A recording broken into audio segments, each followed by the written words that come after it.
Assalamualaikum warahmatullahi wabarakatuh. Perkenalkan, nama saya Ananda Putri Purwanto, stamp G70119115 dari kelas A. Pada video ini saya akan menjelaskan farmakodinamik dan farmakokinetik dari obat parasetamol.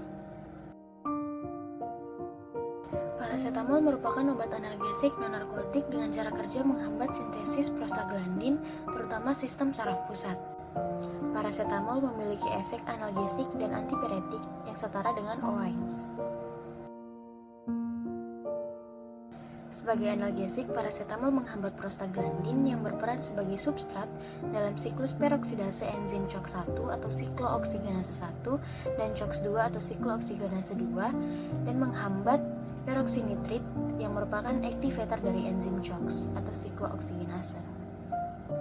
Sebagai antipiretik, parasetamol menghambat peningkatan konsentrasi prostaglandin di sistem saraf pusat dan cairan cerebrospinal yang disebabkan oleh pirogen. Efek klinis parasetamol dapat terlihat setelah 1 jam pemberian. Dalam beberapa studi ditemukan bahwa parasetamol dapat menurunkan suhu sebesar 1 derajat Celcius setelah 1 jam pemberian. Parasetamol tidak seefektif OAINS dalam meredakan nyeri pada artritis akut karena tidak dapat menurunkan kadar prostaglandin di cairan sinovial. Dibandingkan dengan OAINS, parasetamol memiliki efek samping ke sistem gastrointestinal yang lebih rendah. Oleh karena itu, parasetamol dapat digunakan untuk meredakan nyeri pada pasien dengan riwayat ulkuspeptikum. Farmakokinetik pada obat parasetamol terdiri atas 4 proses. Yang pertama itu proses absorpsi. Parasetamol diabsorpsi dengan baik di usus halus melalui transport pasif pada pemberian oral. Pemberian dengan makanan akan sedikit memperlambat proses absorpsi obat parasetamol. Pada pemberian melalui rektum, terdapat variasi konsentrasi puncak di plasma dan waktu yang dibutuhkan untuk mencapai konsentrasi puncak di plasma lebih lama. Proses yang kedua yaitu proses distribusi. Setelah pemberian oral, konsentrasi puncak pada plasma akan dicapai dalam waktu 10 hingga 60 menit pada tablet biasa dan 60 hingga 120 menit pada tablet lepas lambat.